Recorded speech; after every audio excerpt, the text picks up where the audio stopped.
We're back at it again on the 74-foot Hatteras. Now we're going to be mounting the control heads and all the Glendinning equipment up on the overhead inside the engine room. We're going to be mounting our boxes, our communication boxes. We're going to be mounting a receptacle for the handheld remote, and also we're going to be tying into his CAN bus Vetus control system. So stay tuned. Alright guys, Twinkle Toes already got this one marked out. So I made sure that he measured it properly for the opening that we have, so that we don't have excess cutting that we need. So once that's done, then he's going to go upstairs to the upper unit, and now he has a jigsaw in his hand, but I don't think he knows how to use it. Do you know how to put the blade in? Let's see. Let's look at that face. Does he know how to put the blade in? The instructions are right there. All right, guys. So look, he's gonna take care of this. He's gonna take care of the one in the top. And you know, we try to be neat. So whatever he cuts in here goes inside of a box. Wow. You know.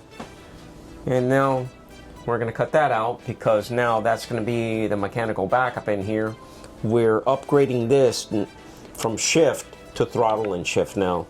So when the system does not turn on, he could operate the boat from here.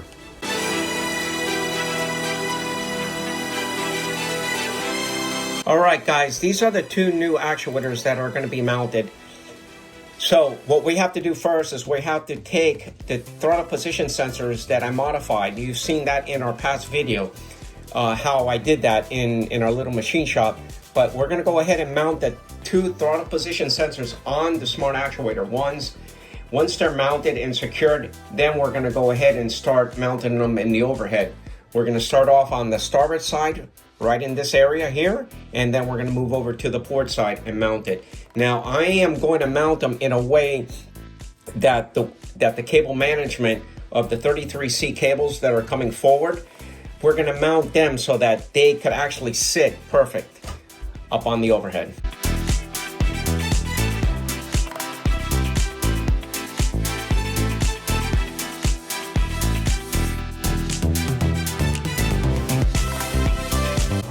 I made it look easy. 1 and 2. You see? 2 minutes, I did it. 2 minutes. Okay. You worked that super speed. Yeah, I worked that super speed. But they're both mounted. Now we're going to remove these covers, the two back covers, so that we could put the throttle sensors there and the cables. The reason why I put it this way, it could go either way. It could go backwards or this way. The reason why I put it this way is because the mechanical backup cables are more of in a direct run. So it makes the backup handles work a little bit easier.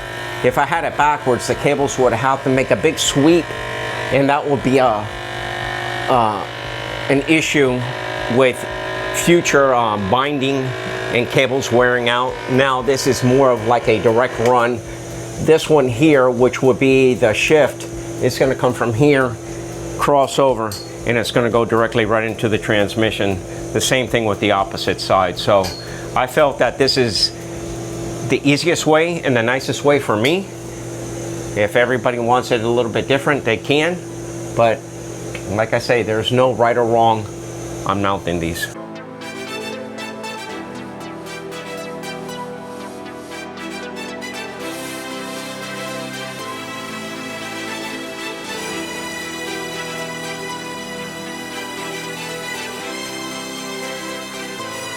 Alright,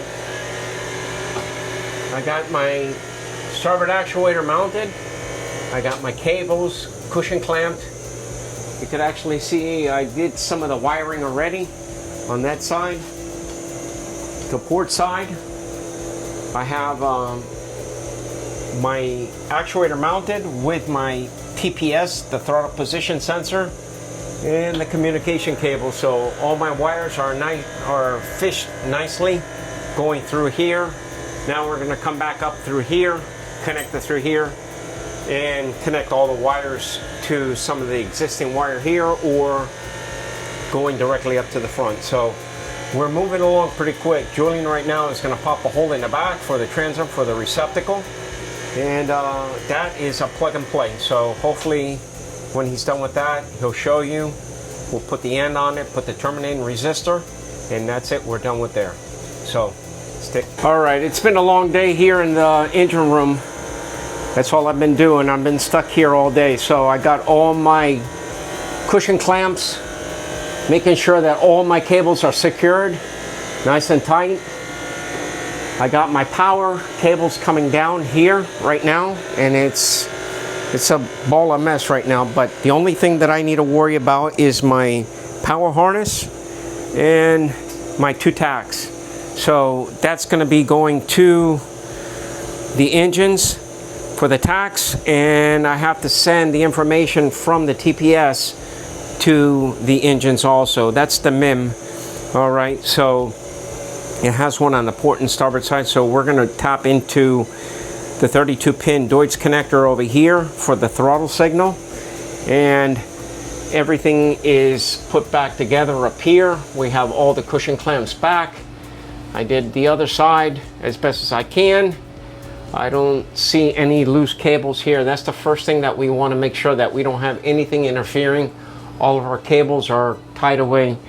Now what I'm going to be doing is working in here, tying all this wire back up in clamps, which are down here, and I'm gonna go ahead and see what Julian's doing. So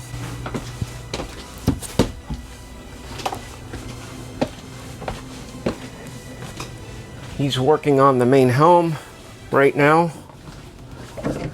We got the holes cut out over here, so he's gonna glue this down, put the control head on here. We've already got our push-pull cables ran here. Upstairs, he's got controls already in. Wow. We made these plates real nice. So this is a cover plate for the control heads that were here before. So we're trying to put back what the customer had in the best way. But we're gonna do something cool with him on the cover plates. We're gonna give him something illuminated with the name on the boat. And then we got the remote. He worked on that, which is on the aft compartment. Look at that. Let's see if he put it in right. And he did. Red is always on top, guys. Okay, so that's the handheld remote receptacle for the customer. We wanted to put it here, but then the customer said that he preferred it over here, so we gave it to him the way that he wanted it. So what we're going to end up doing now is working on the power harness, and this is the box of all the old stuff. So that's going to be turned over to the owner. He's going to figure out what he wants to do with all the old D-deck systems. All right, guys, now that I gave you a grand tour of the whole install, all right, I got my power, the wires, the red and yellow wires that were coming down here, I showed you. Now they're all tucked away. They're connected to the bus bar. This is a 24-volt system. It is protected with 2 inline fuses. I have to let the owner know where they are. All the connections are done. My cables are mounted. They're not connected, but they're mounted. So now is the time to just turn on the control system. So let's go turn it on. All right, this is what we've all been waiting for. It's time to energize the system. I mounted a switch right here for the control system. So you pull the tab down and you turn it on. So I'm gonna go ahead and do that now. And let's see what happens. Shit, my luck. All right, guys, I've been fucking around with this switch.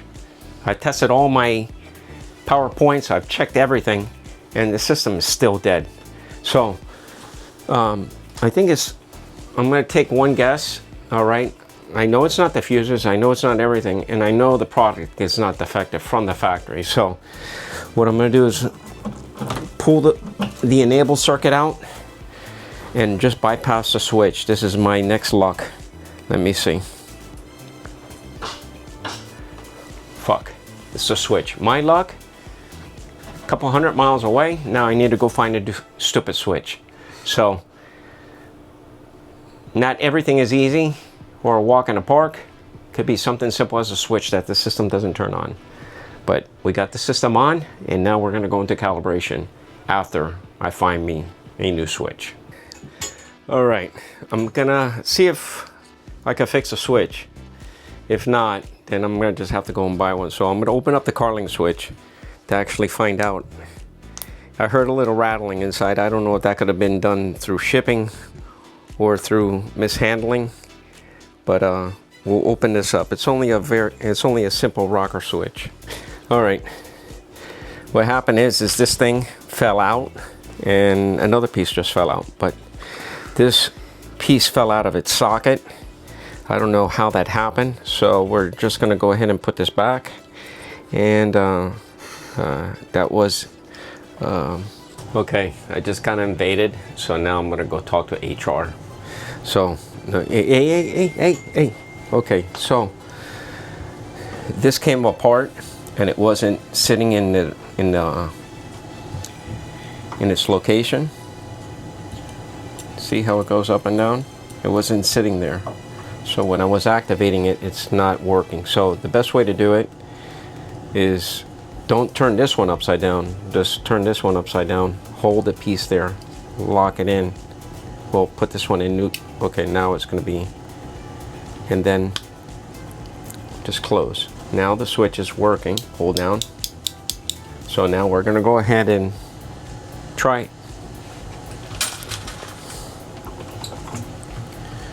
So now the system's off. Turn it back on shortly. Hold on. Let's try it. Let's see.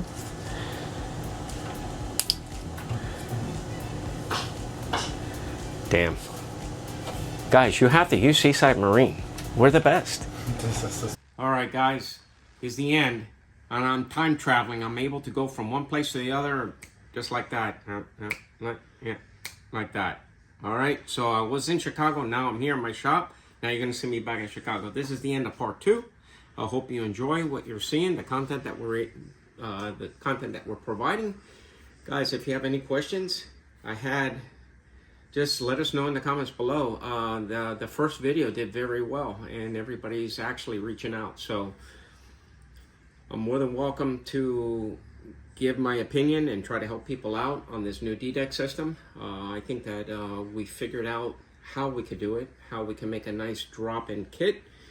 But if you have any questions, just let us know, and we're coming out with part 3.